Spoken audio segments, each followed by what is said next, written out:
Okay. You guys do the talking. I'll talk later. No, it's fine. I was just doing the pre-show warm-up.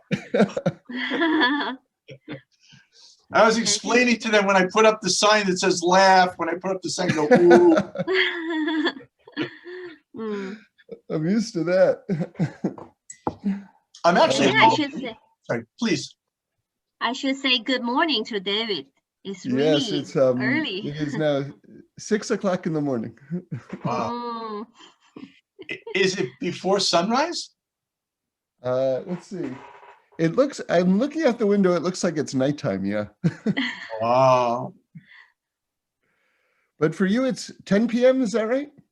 Yes, 10 p.m. And for Jerusalem, yeah. Yes. Afternoon. Thank you. Yeah. So we have morning, afternoon, and night. Yeah. All at the same all over time. the world. From the sunrise to dawn to sunset. Yeah. Yeah. Kind of cool, actually, thinking about that. Yeah.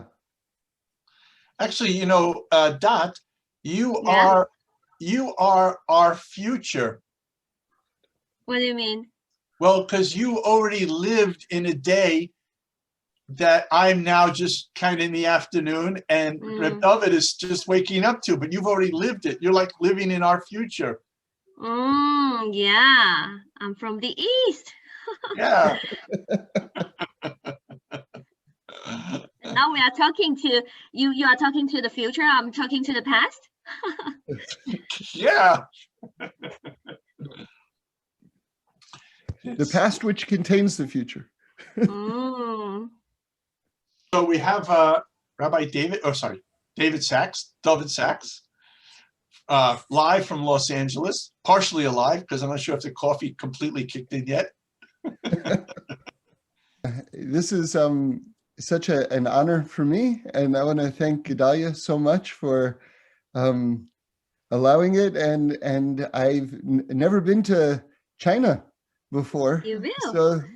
So this is very exciting for me to be able to connect with you, and especially because, you know, in my heart, like if you study Judaism, if you study Torah, there's an amazing truth that is sitting right in front of us, which is that all that exists is God. God is really the only thing that exists. So you say, well, what about us? If all that exists is God, then what about us? So my Rebbe, my teacher, told this story. He had a student of his who was driving in the car, and there was his son, a little boy, was in the back seat, and his son asked his father, "Is this world real, or is it all a dream?" And his father said, "This is a very good question. We have to ask the rabbi." So they called up the rabbi, who was my rabbi also, and he said, "My son wants to know, is this world real or is it all a dream?" And my rabbi said, "This world is real in God's dream." That's what it is, because really Judaism is very, very deep. It's very special because it recognizes, on the one hand, that all that exists is God, the only thing that exists is God. On the other hand, though, it respects the natural order. It respects this world that we see in front of us with our eyes. And there are a lot of commandments, a lot of mitzvot, a lot of laws that make sure that we respect each other, and that we love each other, and that we respect each other's property, And so we take this world very, very seriously and honor this world. But at the same time, we know that the deeper truth is that the only thing that exists really is God. And so, as such, I'm very, very aware, and I'm very grateful that you and me and all of us, Jewish, not Jewish, whatever it is, all of us are God's children. And that the main thing, the main energy, which is tying this entire world together, is love. And so I want you to know that I love you guys, even though we didn't meet, but I love you because the truth of this world is love. And the truth of this world is also oneness. It's oneness and it's love. And, you know, Torah is very amazing because Torah, it's more than just a book. And we'll try to explain that a little bit later. But the Torah is working on many, many different levels. It's not just the words on the page. Each letter is a different number. So the Torah is communicating to us also their musical notes on top of the words. So the Torah is working in the language, it's communicating in the language of stories, in the language of music, in the language of mathematics, all different languages all at once. Because if you think about it, the Torah is a very small book, and yet contained in this very small book is the entire universe. So that means that the Torah has to be working on many, many, many different levels, all at the same time. So this mathematical level that the Torah is communicating on, in Hebrew we call this gematria. Gematria. And so if you have two words that have the same number, then this is going to tell you that there's a special connection between these two words. So here's what I want to tell you, a very special gematria, maybe my favorite gematria in the whole world, which is the gematria for the word echad, which means one, because everything is one, God is one, right? Echad is the same gematria as ahava, which means love. Oneness and love are the same. They're vibrating on the same energy wavelength. And how do you create oneness? With love. With love. So you see, one of the things that if you look in the world, and right now we are living examples of what I'm about to tell you, is the world, the oneness that's in the world, because this world on some level is just an expression of Hashem, and God is one. That means that there's oneness in this world. And even though there are many different countries and many different peoples and many different wars, really at the foundation of this world is oneness. And that oneness is going to become increasingly revealed so that soon everyone is just going to see that oneness, the oneness of Hashem, the oneness of God. And we see this in many different ways. You know, it used to be if I wanted to go from Los Angeles to China, how long would that take me? And probably there's an excellent chance I would never get there. And now I can just drive to the airport, go to sleep, and I wake up in China. This is amazing. The entire world is being tied together as one large city, one large neighborhood. If you look at economics, you know, not so long ago, maybe 10 years ago, the American economy was really like, it was so up and down, and it was really terrible. And I remember hearing that the reason why the economy in America was so bad was because in Greece and in Portugal, they couldn't get their budget fixed. Oh. So because of, now Greece is tiny, Portugal is tiny. Because of the economies in Greece and in Portugal, the United States dollar was like doing terribly. The whole economy, Wall Street, the stock market, terrible. Then this is already 10 years ago. It shows you how it's not just in terms of air travel, everything is becoming one, but all of our lives, the economy, the economics of all of our lives are being tied together as one. Now, look at something like Facebook. Facebook, I don't know what the latest number is. It's maybe there's 1 billion friends or 2 billion friends. Now you can make an argument. Is that really a friend? It doesn't matter. The fact that they call them friends is amazing. The whole world is becoming friends. This is so, and now, right now, you talk about oneness. Right now, it's morning, noon, and night all at once. I'm in Los Angeles. Gedalia is in Israel. And you're in China. How could this be? How could this be? It's a miracle. The reason is because at the heart of everything is the oneness of God. That's why.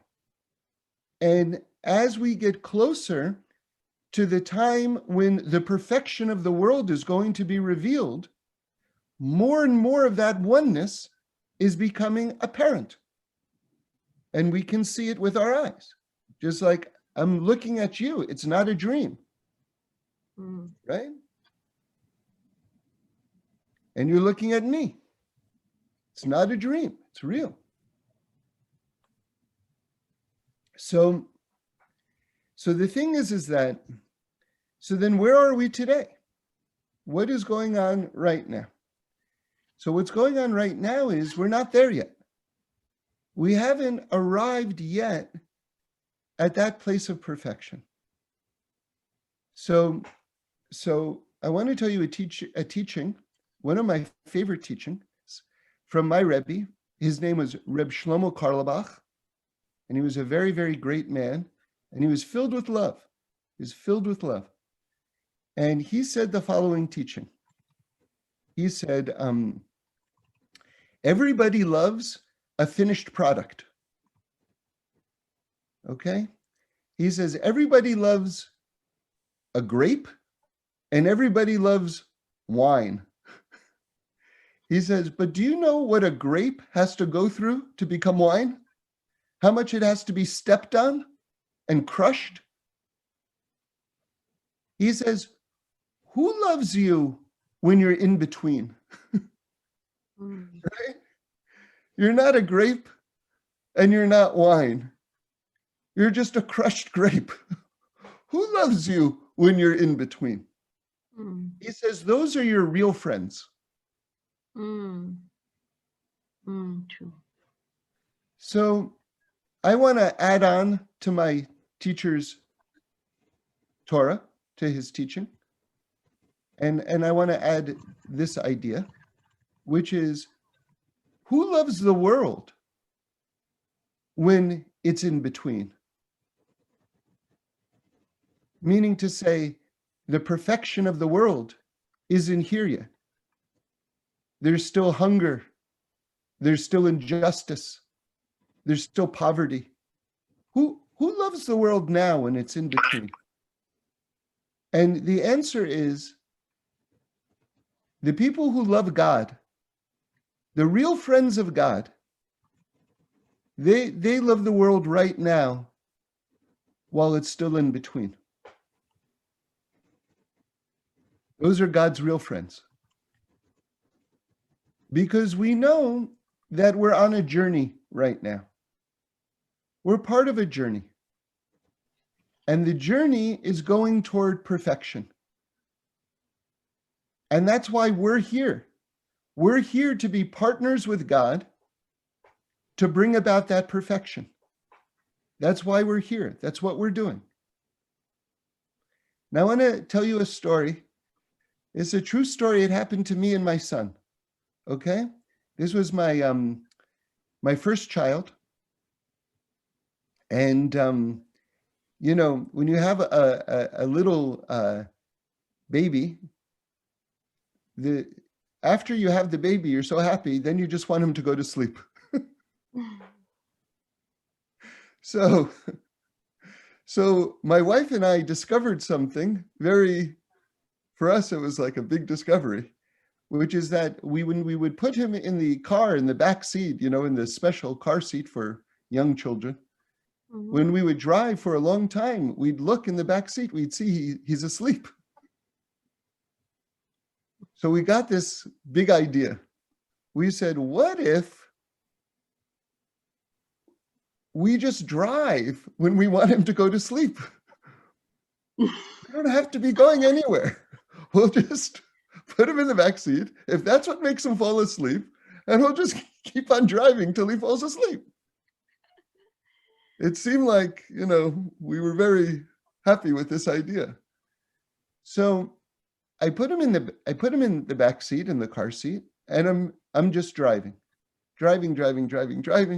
And every once in a while, I look in the mirror to see if he's asleep. And he's not asleep. And I look at the expression on his face, and I realize he thinks I'm going someplace and that he's just along for the ride. And he has no idea that this entire thing is just for him. I'm not going anywhere. It's only for him. And then I thought to myself, oh, this is like us and God.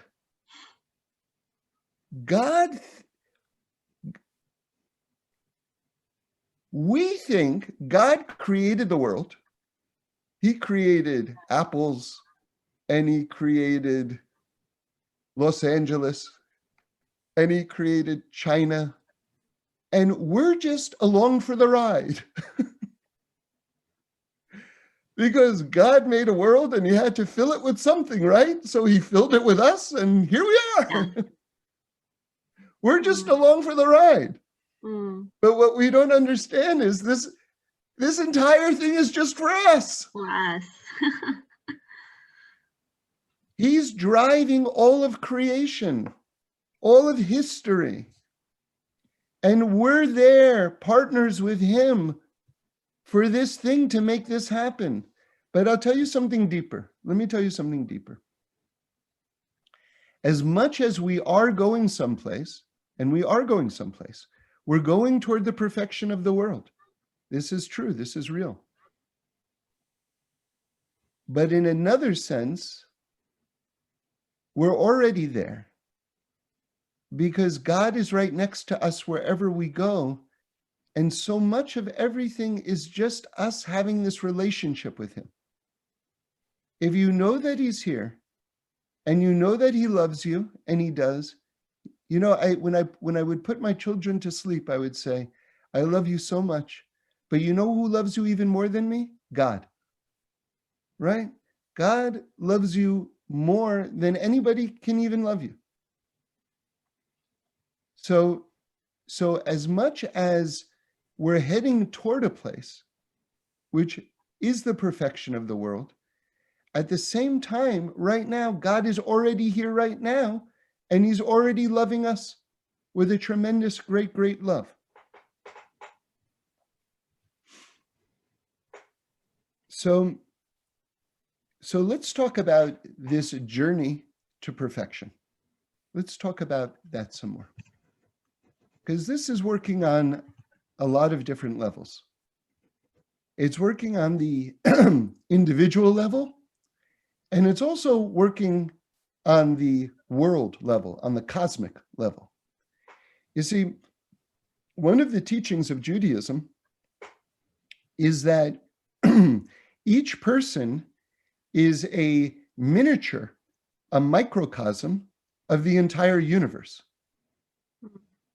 This is very important, and this is very empowering, because when you do good, the goodness that you do, that light that you shine when you do something good, it shines in the entire world and in the entire universe. Not just to the person who you do the good thing to. It shines all over the world. Now, when God set about to create the world, from the very beginning, it was like, imagine an architect, and an architect wants to build a house. Okay, I'm telling you what happened before the world was created. Okay, everybody wants to know what happened before the world was created. So I'm telling you right now. Okay, so before the world was created, there was only God,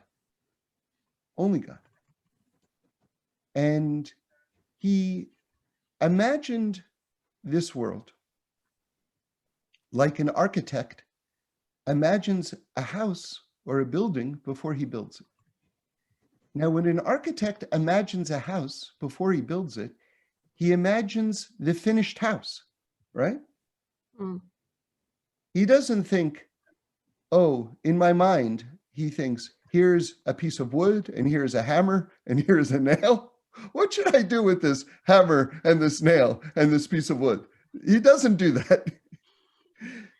The architect imagines the finished house, the beautiful, complete house.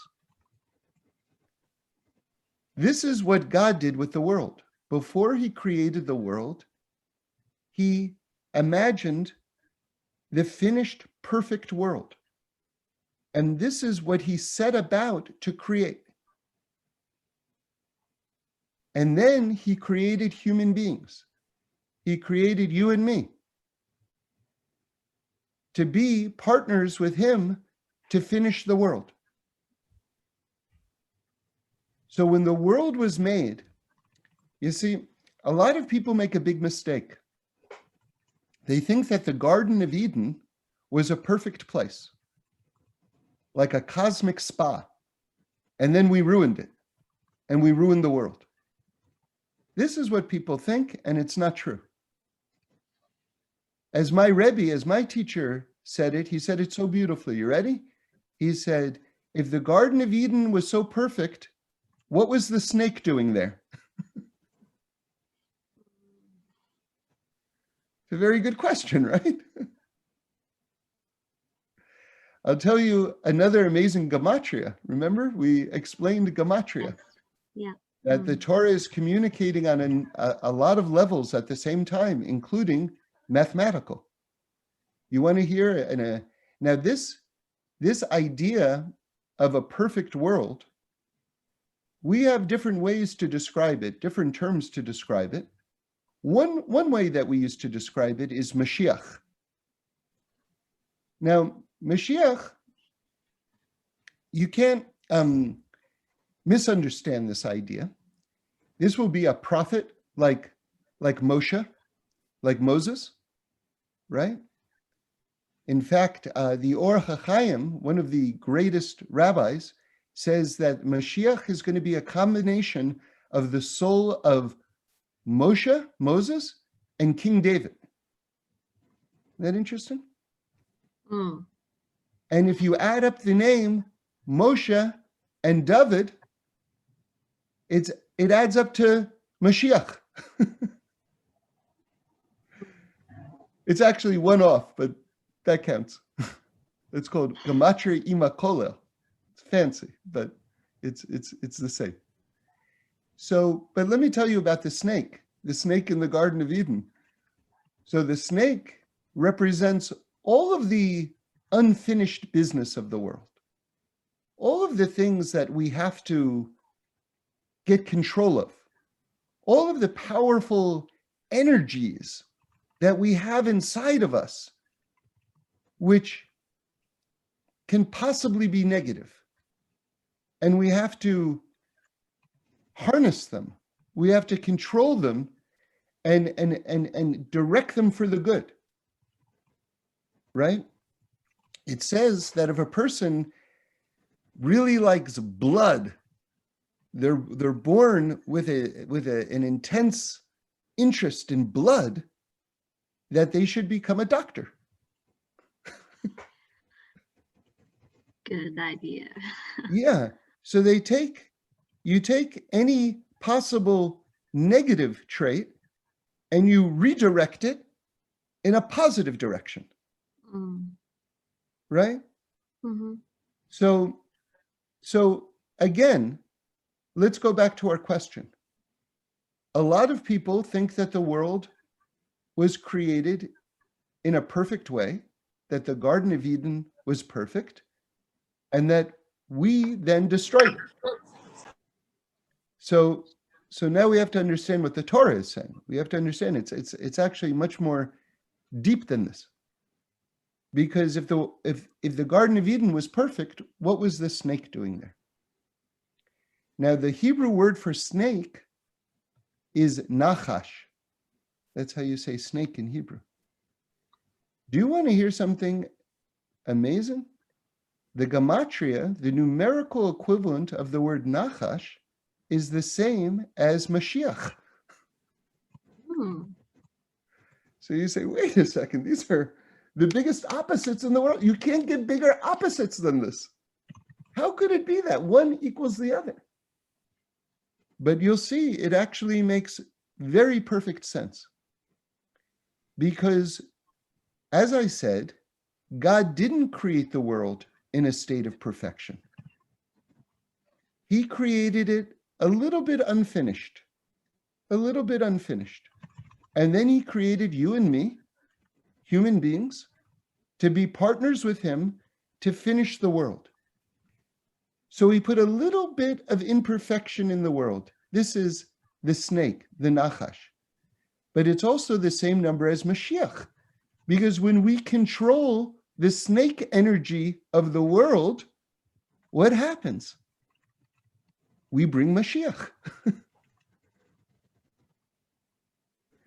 By controlling the nachash, by controlling all of the crazy randomness, not harmonious, warring aspects of this world, we flip it around, we turn it upside down, and we reveal perfection.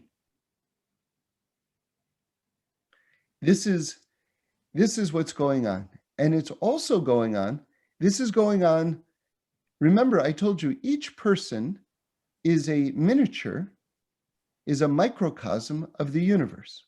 Mm-hmm. What I just told you is the truth of what's going on in the universe. This is why all of us, all peoples, have to understand that all of us are brothers and sisters. We're all brothers and sisters. Okay? And this is very important because when we appreciate each other and when we love each other, then we're going to get rid of a lot of the snake energy.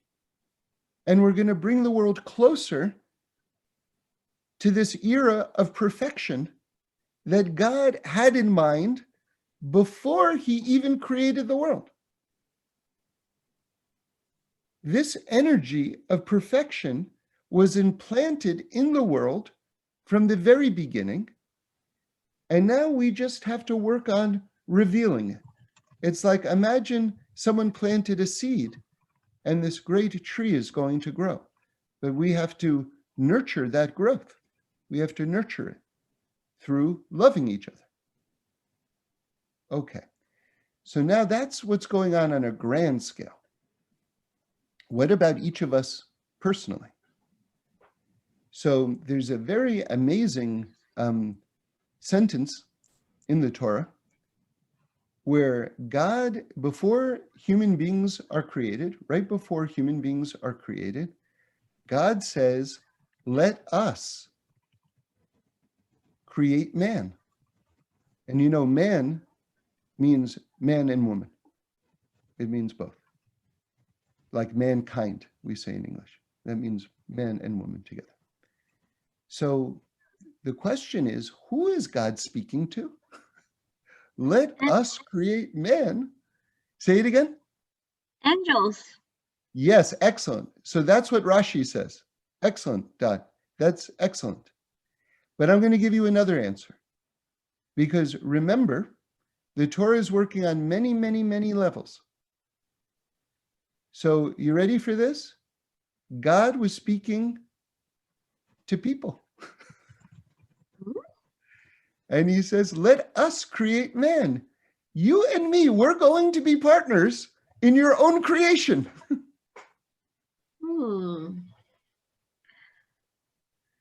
So you see, you are not a finished product. I am not a finished product. As long as you're alive, there's an opportunity to grow. As long as you are alive, there's an opportunity to be better, to rise up and up and up and up. Creation is an ongoing process. Self-creation is also an ongoing process. Now I'm going to tell you one of my favorite teachings. So first it's going to sound very strange, but then I'm going to explain it, okay? So don't be upset or shocked when you hear it to begin with, okay? So it says, this is one of the teachings of the rabbis, old people, when you grow old, you become like an ape. You know what an ape is? It's like a big monkey. So is this nice? The Torah is calling old people big monkeys? Is this respectful? You know, I know that in China, it's very important to respect older people. I know that. But also in Judaism, there's actually a commandment that when an old person walks in the room, you have to stand up. So Torah also teaches respect for old people. So how could it be that the Torah is going around telling people that when you become old, you're like a big monkey? It doesn't sound very good, does it? But I promised you I was going to explain it. You'll see there's a deeper understanding that the Torah is trying to tell us. And we have to be very grateful to the Kutzker Rebbe. He was one of the great Torah masters, and he's going to explain it for us, okay? So the Kutzker Rebbe says that it's a known thing that an ape, like I say, an ape, I don't know if you know that word, but an ape, that's like a big monkey. An ape imitates. It copies you. So if you make a gesture like this, the ape will also make a gesture like this. And in fact, in English, the word, it's actually in the English language, to ape, A-P-E, to ape means to copy. So this is such a well-known thing about these apes, these big monkeys, that it's even a verb in the English language, to ape, to copy. Okay? So now listen to this because it's a little bit heartbreaking. You ready? So the Kutzker Rebbe explains, what does it mean? Someone who grows old is like an ape. He says that it's the nature of a person that at a certain point in their life, they grow to a certain age and they just become an imitation of themselves. They don't grow anymore. They just copy the person they used to be. Do you hear that? Mm-hmm. And I don't think it happens intentionally. I don't think a person decides, I'm going to up. It's not on purpose. What happens is slowly, slowly, slowly, a person thinks, you know what? I'm doing a very good job being me.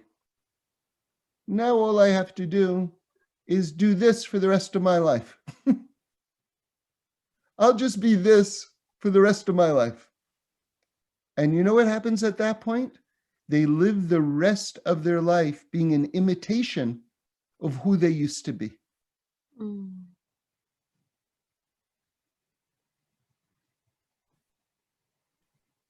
So the Torah doesn't want that from us. God doesn't want that from us. God wants us to continue to grow, to continue to challenge ourselves, and to continue to be the best people that we can be, to do more, whatever it is, whatever it is.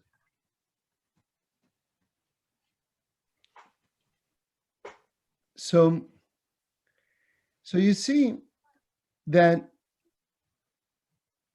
this process, this growth process, is taking place on a very large level, on a cosmic level. The whole world is going toward perfection. And you see, it's also taking place on an individual level. And it's very important to understand that each of us individually is also born in a place where we're incomplete. We shouldn't think, when I was young, I was so nice and I didn't do anything wrong. And now I'm older and oh, it's so terrible.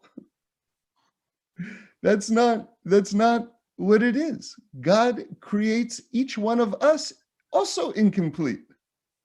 It's like, I don't know if you have this store in China. We have it in America. It's in different places in the world. Do you have this store called IKEA? IKEA, yeah. IKEA? Yeah, you have it too?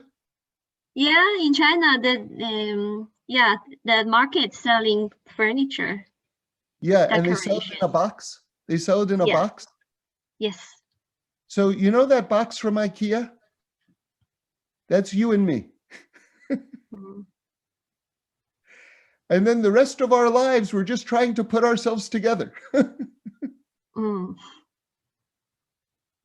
And you know those instructions that come with the box? That's the Torah. Mm. The Torah teaches us how to make the best version of ourselves. Mm. Now, I'm going to tell you something. I went to IKEA, and this is true, and I bought a very simple bookcase. It was like maybe one rectangle, you know? That was it. It was not complicated. So I see there's a big set of instructions, and I thought to myself, I don't have to look at these instructions. I'll just make it. It's such a simple structure. So I made it. And within, I'm not joking, within minutes, it collapsed in on itself and broke into pieces.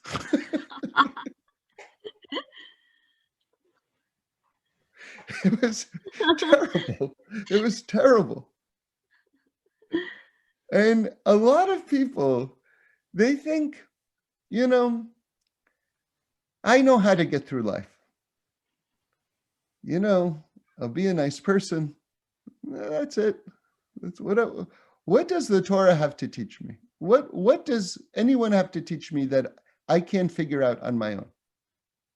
But you know what? That person is being very foolish, because the world is a very complicated place. On one level, it's very simple because all that exists is God. On the other hand, it's very complicated. And the designer, the one who made us, and the one who made this world, is telling us how to use this world. He's not keeping it a secret from us. Can you imagine I build you a beautiful house, a mansion? It's so big, so many rooms. And I take you there at nighttime and I say, surprise, I made you a big, big, giant, beautiful house. And I put lots of furniture in it. And then I put you in the house and then I lock the door and I don't tell you where any of the light switches are. And you're falling down. Every step you take, you're falling down, you're hitting your head. What kind of present is this? I'm making you a house. I'm not going to tell you this is the kitchen. Yeah. This is the living room. Here are the lights. Here's where you put the heat on when it gets too cold. Here's where the air conditioning is when it gets too hot. I'm not going to tell you how to use your house. You think God is going to make the world and not tell us how to use the world? Does it make any sense?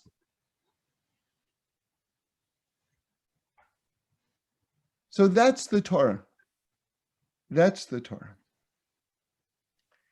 And I want to tell you one more thing because I think we're getting to the end of the time here, which is a lot of people think that what is the beginning of everything? The beginning of the world. What's the beginning? What's the beginning? The beginning is darkness. And then God said, Vayehi or, which is Hebrew for let there be light. This is what most people think. It's darkness. That's the foundation of the world, is darkness. And then God says, let there be light. But it's not true. It's not true. Because before the world was created, the only thing that existed was God. And you know, Kabbalistically, one of the names of God, it's a very beautiful name for God. You ready for this? Or Ein Sof. Light without end. Light without end. Endless light. That's the beginning, not darkness. Not darkness. The beginning of everything is Or Ein Sof, light without end. It's the greatest light in the world. That's what our lives, that's what this world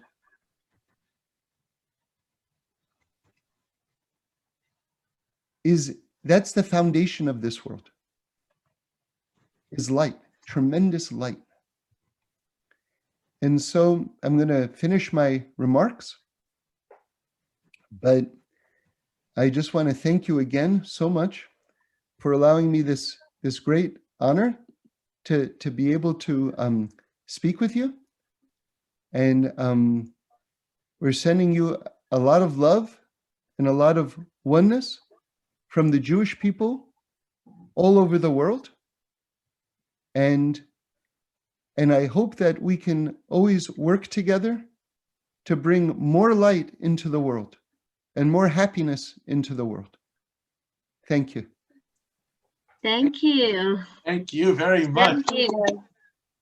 Have a nice Thank day. you very much. Thank you. Be well. Thank you. Wasn't the Mir Yeshiva in China? The Mir Shanghai. Yeshiva? Shanghai. The Yeah. Mir Yeshiva and the Jews escaped through that. Yeah. China was a big haven in World War II, saved many, many Jews. All right. Thank you all very much. Bye Thank you, for now. David. Bye. Thank you. Thank you.